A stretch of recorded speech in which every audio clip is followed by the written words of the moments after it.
You had a fairly recent brush with mortality, and was an anxious moment for all your many friends, I can tell you, and came out of it with some splendid thoughts. Well, yes, my aorta burst, but fortunately I got wonderful care now. I have an artificial aorta. And a lot of people wondered if this was going to change my mind about whether or not I believed in God or believed in an afterlife, and absolutely not.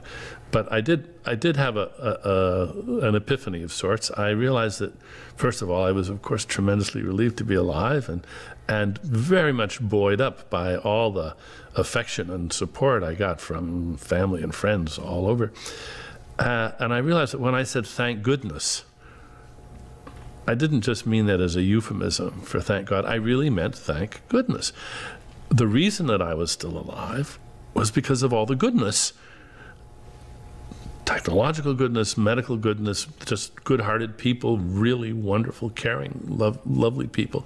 And all of that was what saved my life. And I was very grateful. And then I realized what I can do with that gratitude is pay it back. I can try to create some more goodness. I can add to the supply of goodness in the world. We don't need a middleman. Why? Yes, I love that phrase, we don't need a middleman. That's Why thank God? Why not yes. thank God's creatures? Why not thank the doctors? Why not thank the nurses? Why not thank the medical journals that peer-reviewed the technologies that were so beautifully honed so that they could save my life? There's a lot of goodness in the world, and I'm very glad there is. I wouldn't be here if they weren't. And now I can try to do my share to add a little goodness directly back into it. So don't bother praying. Go plant a tree. Go teach somebody. Well, I was particularly impressed in that I read. There are some differences, of course. It's interesting that Judaism has had almost no speciation, individuation into different groups, just a little bit, whereas Protestantism, just hundreds, thousands of different little independent Protestant churches. And an especially interesting case, of course, is Mormonism, or a Church of Jesus Christ of Latter-day Saints, where we can, I think, identify the feature that enables the splitting. And that goes back to the original founders and the idea that in Mormonism, God speaks to everybody. You don't have to go through the leader, the elder of the church. You can hear God's voice yourself. And what's happened over the years, every now and then, when an elder in the church, in the Mormon church, decides when the group of elders, I don't know what they call themselves, decide on a new policy, as they did recently, not so long ago, when they decided that blacks were actual people and could become members of the church. There's always other Mormons who, they listen and God doesn't agree with what they've just heard, so they form a new sect. And of course, very often what God tells these people, and it's always men, is what God really wants you to do is to take that cute little 14-year-old girl next door and marry her.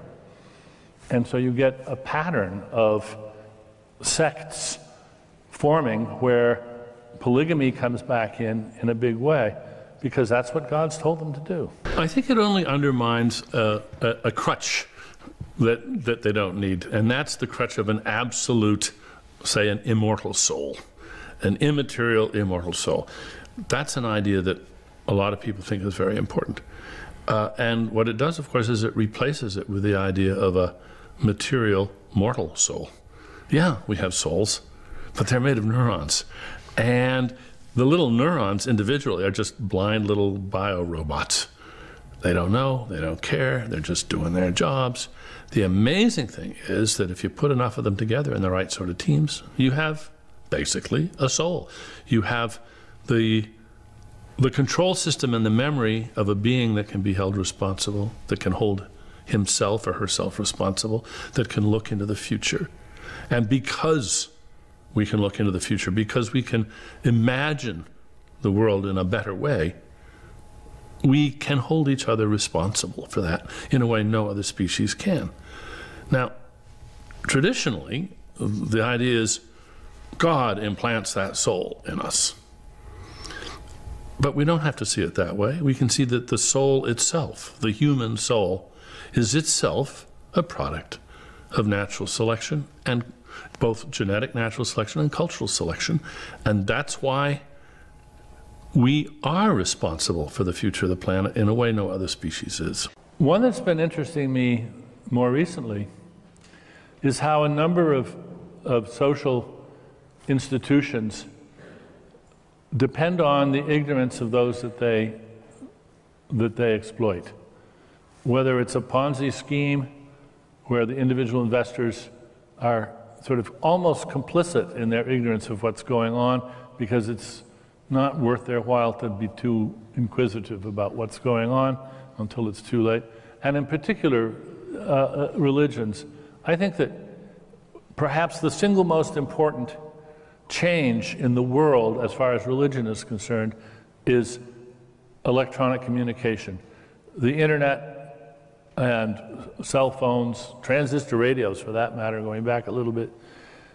For thousands of years, religions thrived in an environment where information was hard to come by, and you could more or less assume that individual members of each group were not only ignorant of other religions, but even ignorant of a lot of their own religion's history and practices. And this easily maintained ignorance was, I think, sort of the lifeblood of religious solidarity. Our bodies are composed of maybe even 100 trillion cells, and they cooperate pretty well. The human ones are only about 10% of those, and the rest are all visitors of one sort or another. And just take your human cells, the ones that have your genome. The body never has to worry about, your thumbs learning something and then rebelling and deciding to abandon ship. They are on their life mission has been determined in development from the moment that they were born became the daughter cell of some mother cell, and they don't have any wherewithal to learn about the outside world and wonder whether or not maybe life would be better if they were not quite so cooperative. And religions were like that. Religions could rely on, and notice when I say rely on, there's nobody doing this relying. This is the religion itself that is designed by natural selection in such a way as to presuppose the relative ignorance of the parts that make it up. You don't have to go to special lengths to shield the parts from information. Now that's all changed. It's changed hugely. And I think every religion in the world is on the cusp of either going extinct or transforming itself in ways that are really radical. There's no other option. They simply will not be able to continue with the information that is now readily available. They can do the sort of religious equivalent of Bashar al-Assad and enslave the people, imprison the people, kill the people, but if you're not prepared to put all the people basically in prison, they're going to get the information, and that's going to change everything. So my prescription for what we should be doing is very firmly but gently informing, letting people all over the world know about each other's religions and letting them mull those facts over. And if the leaders of those religions have to revise their practices to account for the fact that this is happening, they're going to transform religions in ways that are, well, hard to imagine, but I think largely favorable. And notice that no matter what religion you are, if you are one, in this audience, I don't suppose there are probably that many that do have a religion, but whatever religion you have, it's the minority. So that more people don't want it to sweep to fixation than want it to sweep to fixation. You might reflect on what that means about the future of this planet. But of course, that's just one scenario. This is not working as well as it should. Another one is that religion is in its death throes. Contrary to what others have said, what we're seeing now are the paroxysms, the dying gasps of religion. And maybe in the lifetime of your own grandchildren, the Vatican City will become the European Museum of Roman Catholicism. and Mecca will become Disney's Magic Kingdom of Allah.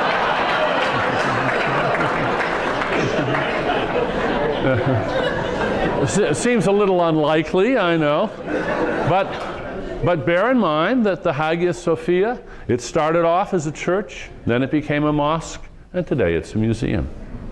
It's worth remembering. So, but there's two hypotheses. Here's another one. Maybe religions are going to change. They're going to transform themselves into sort of creedless moral teams with pageantry, with songs, with traditions, with colors. And they may specialize in one moral effort or another, but, you know, leaving out the creeds. Maybe it'll all be just sort of evolving pageantry. That's another prospect. It might happen. Who knows?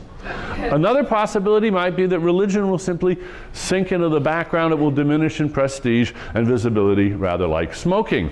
And that although right now it's very high status to be very religious, it maybe the religious people will be sort of like the people huddled out in the rain outside buildings, you know, having their cigarettes.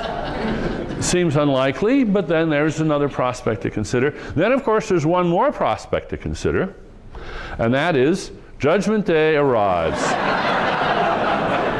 Now, oddly enough, or not so oddly, according to Newsweek magazine, the majority of Americans believe this one.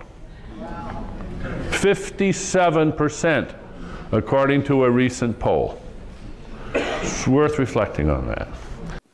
Let's go back 10,000 years to the dawn of agriculture. At that point, human beings around the world were beginning to domesticate animals and plants, of course. And at that point, our species, Homo sapiens, and these are, of course, entirely modern Homo sapiens, at that point, 10,000 years ago, if you put them on one side of a balance scale, together with their pets and livestock, all the domesticated vertebrates on one side, including us, and you put all the rest of the terrestrial vertebrates on the other side, animals, not the insects, not the worms, not the fish. He calculated that at that time, 10,000 years ago, we and our livestock accounted for a fraction of 1% by weight of the terrestrial vertebrate biomass. What do you think the percentage is today? Any guesses? 10%. Over 50. 99? Are you kidding? No, it's 98. It is 98. We human beings have engulfed the planet. This is one of the most astonishing biological phenomena that has ever happened. And here's what Paul said about this. Over billions of years on a unique sphere, chance has painted a thin covering of life, complex, improbable, wonderful, and fragile. Suddenly, we humans have grown in population, technology, and intelligence to a position of terrible power. We now wield the paintbrush. I've highlighted the technology and intelligence because those are the thinking tools. The only difference between us and our ancestors of 100,000 years ago is the thinking tools. We got the same genes, we got pretty much the same digestive systems, the same muscles, the thinking tools, the same brains. The thinking tools have changed us and made all of this power possible. It is the source of our power. Which raises a sort of chicken-egg problem. Did evolved tools make us smarter, or did we evolve to become smart enough to make tools? And like all good chicken and egg questions, the answer is yes.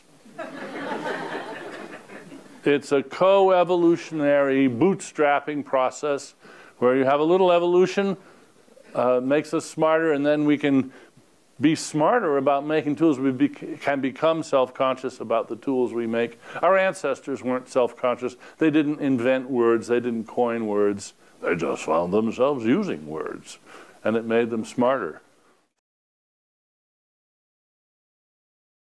God is very definitely beyond the verification process of science. God has been designed to be beyond the verification process of science. This is one of the classic adaptations of religions, is to create this gulf so that science can't get anywhere near God.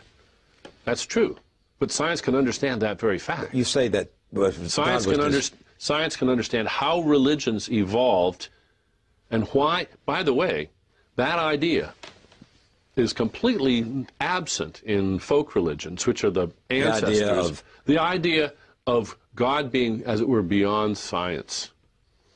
They don't make a distinction between science and religion. Folk religions, it's all the same. It's all one. This is just what everybody knows. And they have no concept of faith. They don't need a concept of faith.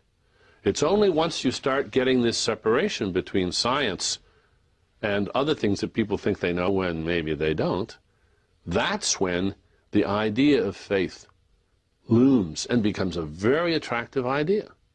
And indeed it is. It protects the idea of God from disproof. You are grandparents, many grandparents here? Yeah, sure. It's great having grandchildren. How many of you think that the most important thing in your life is having more grandchildren than your next door neighbor?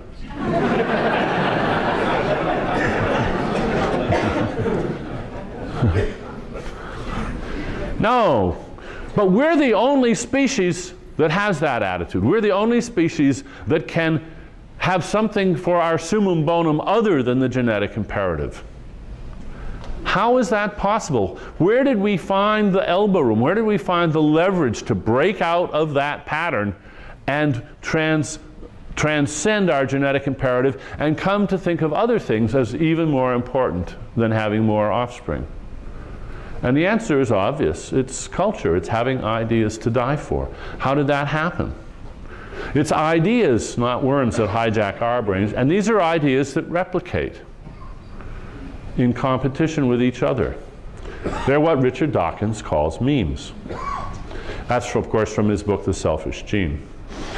Memes, according to Dawkins, are analogous to genes. They are the replicating informational items. And we can consider their fitness. So we have selfish memes in addition to selfish genes. It's not the case that we like honey because it's sweet. It's rather more the case that honey is sweet because we like it. That's putting it a little crudely. But let me just spell it out a little better than that. Here's the pre-Humean, pre-Darwinian idea. First, there was sweetness, and then we evolved to like sweetness. No, that's just wrong. That's just getting it backwards. That's the pre-Darwinian vision.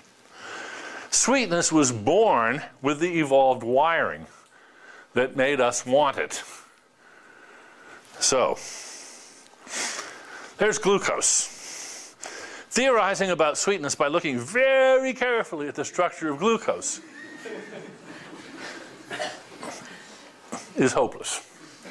You won't find the sweetness in the structure of glucose. It's not there. It's not an intrinsic property of glucose. You won't find the sweetness out there. You need to study the brain and the evolution of the brain to understand the existence of sweetness. Sweetness exists because glucose is high-quality energy, and any organism that has a preference and is willing to devote some time and energy to acquiring this is on the right track. That's why honey is sweet. That's why glucose is sweet. Sweetness is the effect, not the cause, of our desire for sweet things. So let's just look at the pre-inverted history, the old-fashioned, the mistaken history. God sees that we should adore glucose. So he sprays glucose with sweetness fog. You know what that is. Which causes people to experience sweetness. Which causes them to decide they love those sweet things with all that glucose in them, with all the sweetness fog on it. And that's how God made sugar sweet. No. There is one cause too many. Cancel the sweetness fog. We don't need the sweetness fog. God just cut to the chase. He simply arranged for glucose to trigger the labeled desire, the sweet, yummy desire label, which was wired up to initiate, provoke, and intensify the getting behavior, and he's home free. It's just as Hume said about causation. We project the experience onto the sweet things and think, ooh, they have this intrinsic property of sweetness, which we just love. And it causally explains our desire for it, why we appreciate it. No, there's nothing out there in the glucose by itself intrinsically that causally explains why we like it. That's getting the order of explanation backwards. This is, I would say, a benign user illusion. We know what sexy is for. It rewards us for all the time and effort spent mating. Now, it's a dirty job, but somebody's got to do it. There's nothing intrinsically sexy about this, which is a good thing, because if there were, evolution would have a problem. How to get chimps to mate.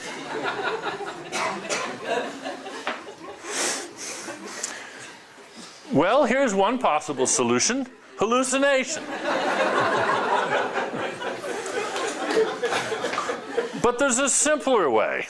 Just wire up the chimps to love that look, which they apparently do. No intrinsic sexiness, just being wired up to go for the right sorts of things for your kind. Another inversion. It stands to reason that we adore babies because they're cute. And again, it's the same sort of thing. This is, and we think naively that because we find them cute, we want to cuddle them and care for them. Whereas, in fact, it's because we want to care for them and cuddle them that we categorize them as cute.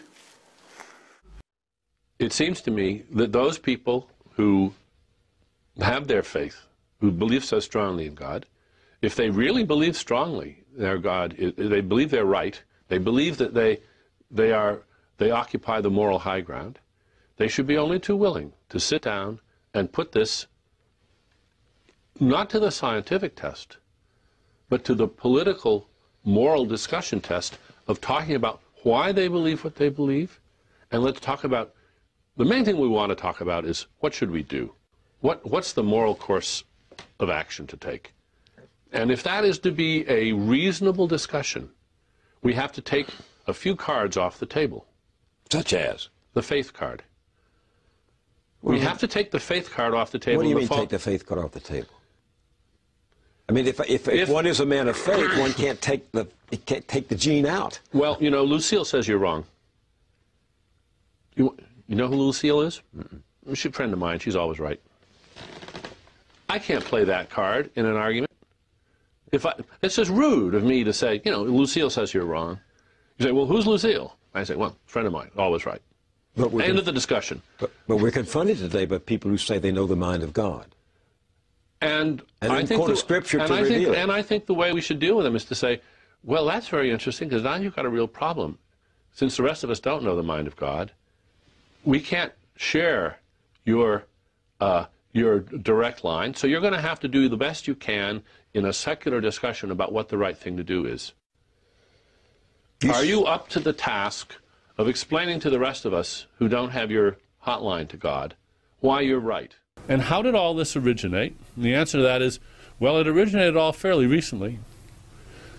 By geological or biological standards, religion is very young. It's only been around for maybe tens of thousands of years.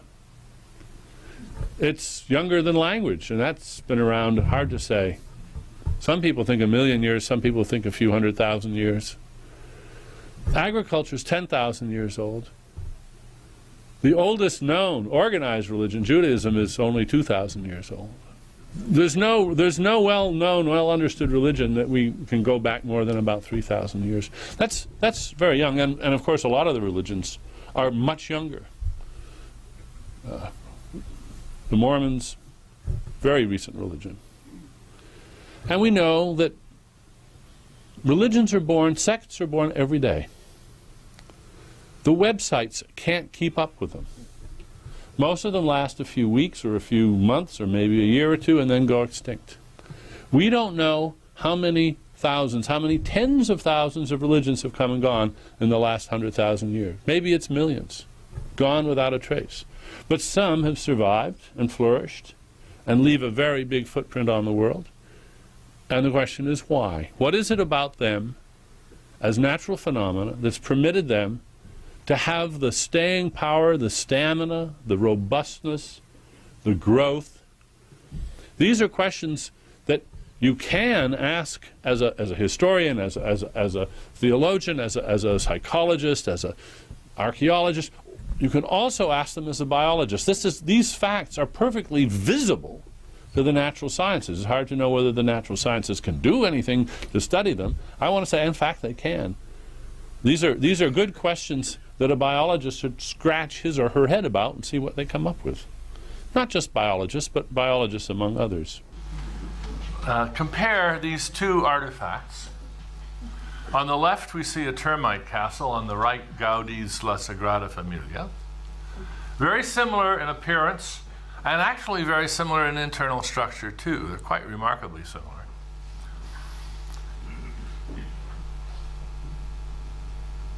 Although they look very similar, they are the products of two hugely different processes of design and production. We have mindless little termites on the one hand who don't know what they're doing. There's no boss termite, there's no architect termite. They just do their mindless, uncomprehending little thing, and this wonderful structure emerges. On the other, we have Gaudi, the sort of paradigmatic, intelligent designer, with blueprints and manifestos and ordering everybody around. So we have top-down versus bottom-up design and construction in this case, yielding rather similar products. Now, there is a reason why the termite does what it does, but it's not the termite's reason. The termite doesn't have a reason for what it's doing. Gaudi, on the other hand, had reasons why he did what he did. Yesterday in the morning, we heard of Hugo Mercier's suggestion that reasoning is attending to reasons. Gaudi attends or attended to reasons. That's reasoning. The termites don't attend to reasons at all. And yet there are reasons for the structures that they build. What I call free-floating rationales, a term which I now somewhat regret, although it's been many years I've been using it, because it strikes terror and disgust, nausea in many minds. I think wrongly so. They expect that I'm making some weird mystical claim. Not at all. Trees do things for reasons. Fungi do things for reasons. Bacteria do things for reasons. The biotic world is saturated with reasons from the molecular scale on up. That's how we can reverse engineer it all. There's reasons why the parts are organized the way they are. There's reasons why these things behave as they do. The things are just the beneficiaries of those reasons. They're not the reasoners. Trees don't reason. They don't have to reason. They are designed to do things. The reason they do the things they're clueless about that, and that's just fine. My new motto about this is competence without comprehension. It is the fundamental, both Darwinian and, what do you say, Turingian? Turing had the same idea, and they're very, very closely related ideas that invert everything and understand that comprehension is not the source of competence. It is an effect of multiple competences piled on top of each other in interesting ways. We do things for reasons. We shrink, we shiver, we vomit, we blink for reasons that we don't have to know. Then there's the things we do for reasons where we have the reasons. Big difference. These free-floating rationales are, you might say, design features of living things. Well, and already I know that some people are going to be very design features. This isn't really design, it's only apparent design. That's what a lot of people want to say. Even my good friend Richard Dawkins, who proposes that we use the word designoid as a term for biological entities, meaning it's just apparent design. Well, I beg to differ. I have another use for the word designoid, apparent design. I say evolved design is real design. Apparent design just looks like design. Let me give you some examples so you can see the contrast. When cartoonists like Sidney Harris do blackboards covered with very impressive formulae, that's designoid. So, you know, this. However, it's excellent pseudoscience. We're supposed to understand that this is very deep stuff on the blackboard, but it's just gobbledygook. Or how about this one? Whatever happened to elegant solutions? Now, that's designoid. The design in nature isn't apparent design, it's very real design. Because it really does stuff and it does it excellently. It is design without a designer. Now, some people want to say that's just contradictory. Yeah, like an atom that can be split. If we learned that atoms can be split, even in spite of the etymology which says they can't, we can get used to the idea of design without a designer in the sense of an intelligent designer. It is design because you can reverse engineer it.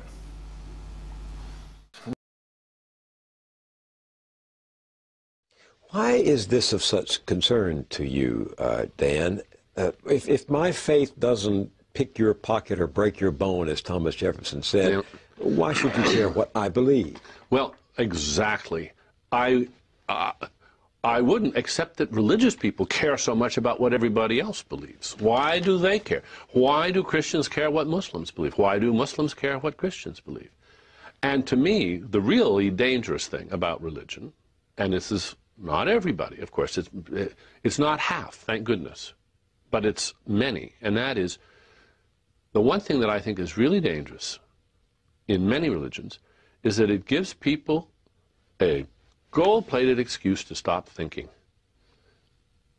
To stop thinking? To stop thinking. To say, I don't have to think about that because my religion says this is right, this is wrong, it's as clear as that, it's black and white, I don't have to think about this anymore.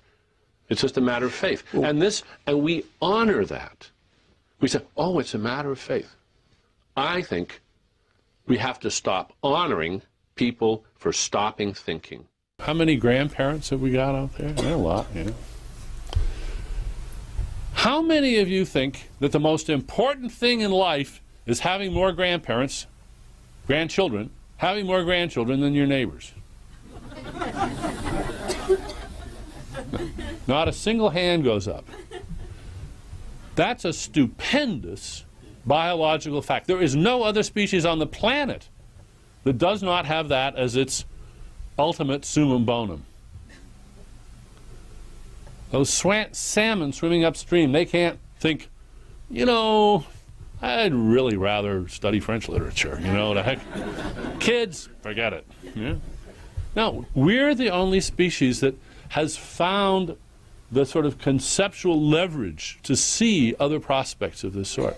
This is an amazing fact about us. René Descartes in the 17th century was really the founder of thinking about consciousness in the brain. And his theory said there's actually two distinct substances. There's the mind, and then there's the brain. And the brain is a physical, mechanical system, material system. And the mind, well, he didn't say it floated nearby, but he might as well say that. He never could quite say where it was. But what happens is that, here's his diagram, the light bounces off that arrow on the right into the man's eyes, which causes the nerves to jangle, which causes spinocerebral fluid to vibrate, which causes the pineal gland to do what? Well, to send a mysterious immaterial signal to the soul. The pineal gland was Descartes' Bluetooth to the soul. And then the soul, having decided of its own free will to point at the arrow, sends another Bluetooth signal back to the body, and that gets the arm to raise to point to the arrow. Now, this is a hopeless theory, and it has been recognized as hopeless by just about everybody for 50 years and more. Certainly in the 21st century, there are hardly any Cartesian dualists left around. Two substances, the mind and the brain. Rather, we think that the brain, it is the mind. The mind is what the brain does. It's a material organ, just as your lungs and your heart are material organs, and we have to explain all the goings-on in the mind in terms of the interactions of those material parts, those 86 billion neurons that are attached to each other and sending all those signals. How do we in this democratic society build humane and efficient institutions that can attract the affection and the loyalty and the commitment of all of us, no matter what our powerful thing? Boy, that is a great question, Bill, and it's one that I am trying to answer. And I think the answer may well be, let's use the churches. Indeed, let's use the churches. But let's understand that we're going to use all the churches. And we're not going to tolerate the enforced ignorance of the young in those churches. Are you in support then? They can teach what they want, but they've also got to... Think of the transformation it would be in the Islamic world if young Muslims were taught about the history of Christianity, the history of Buddhism, the history of Hinduism, the history of Confucianism, the history of Islam. The history of God. The history of all of those, and the history of atheism too. Think of what that would do to Islam. Think of the transformation of Islam, and including the girls in the education. How can we not press this forward? Is the Lee Smolin theory about universes too. We're going to do it again until we get it right. That whole universes can in effect be rough drafts, semi-rough drafts, penultimate drafts, and so forth, that there can be a process of evolution of universes. And at first, when you encounter this idea, if you're like me, you're sort of cross-eyed and you think this is just too extravagant. There can't be any way of taking this seriously from the point of view of science. And that's an important point. I'm a philosopher. I'm not a scientist. And one thing I know is that imagination is cheap. We philosophers love to invent imaginary universes, possible worlds, and think about what's possible and what's not possible. But we're stuck with rather crude tools in a certain way, and that beyond brute logical possibility, which is a very weak notion, we're not very good, and we don't have any way of keeping ourselves honest. Many people thought of evolution before Darwin. He was not the first person to think of evolution by natural selection, but he was the one who figured out how to bring the empirical demands into the picture in such a way that you had to take the idea seriously. Now, Lee Smolin has done something which I would not, before he wrote, thought possible, and that is come up with the physics that at least requires you to take seriously the idea, which is not that hard to imagine, that there could be an evolution of universes themselves, that there could be an evolution of the very laws of physics that makes biological evolution possible. That doesn't mean that he's shown it's possible, but he has shown that we have to take it seriously. And that's where You can't do that if you're just a philosopher. That's one of the limitations of our trade, is that we don't have the leverage to sort out the imaginable into those things that are imaginable and also that should be taken seriously. For that, you need to make the game harder. You need to do some serious work so that people have to say, yeah, okay, that's a possibility we have to take seriously. Somebody wrote me the other day saying, well, I've looked at your book now, and I think what you're really talking about in every case, you're talking about social thinking, you're talking about persuading others. It's very much interpersonal. And I wrote back and said, yes, and in fact I should have stressed that more. All really serious thinking is interpersonal, I think. I think that's, in fact, one of the keys to how we think is by challenging each other with our ideas.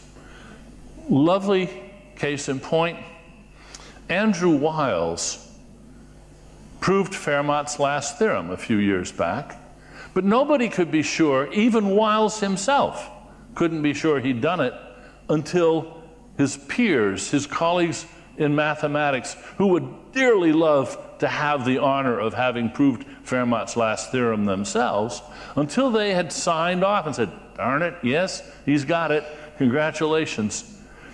This competitive opponent process between people is actually one of the key intuition pumps or the key thinking tools all on its own.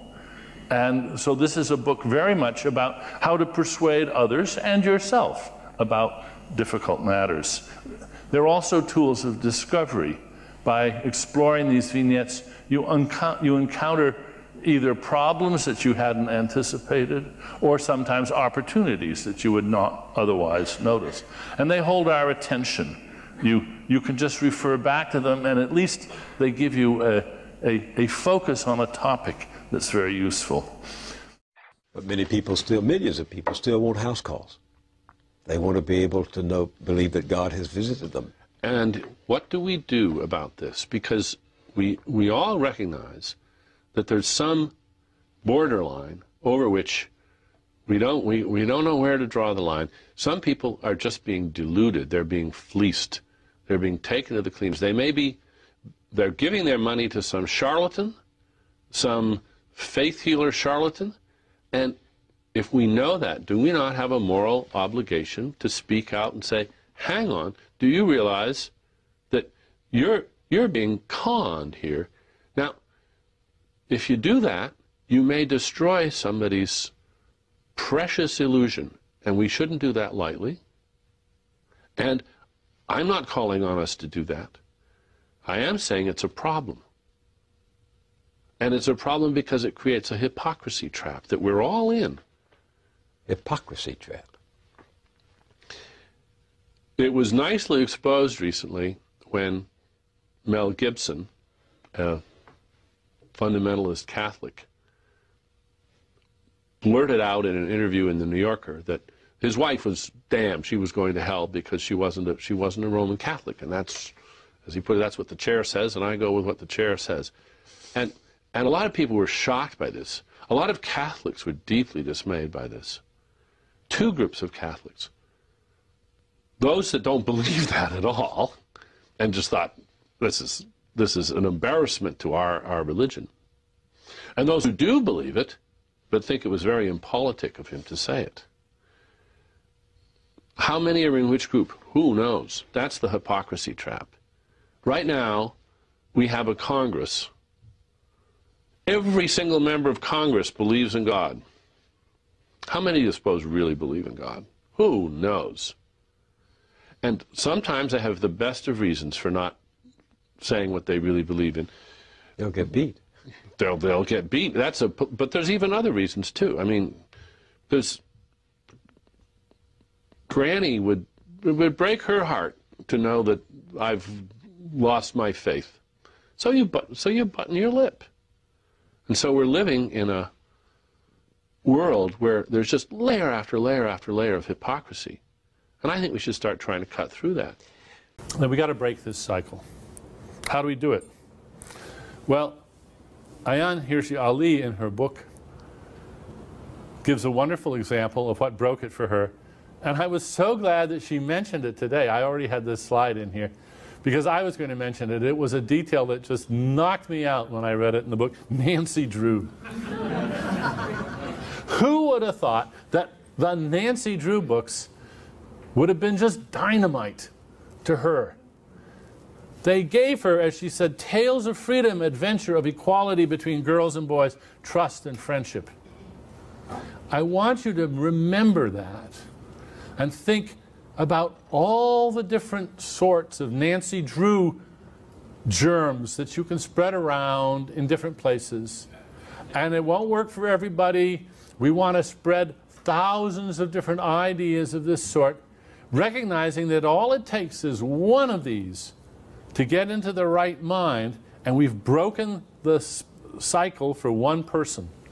Maybe there's a limit to the things that we are able to grasp. Maybe, well, but who knows? But wait a minute. You don't know. Right, you have to appreciate, I think, that it's not one brain at a time. Right. It's teams of brains and all of science.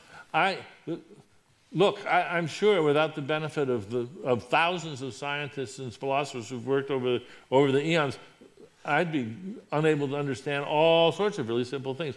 The fact is that I can benefit from all their hard-won understanding means that I can understand things.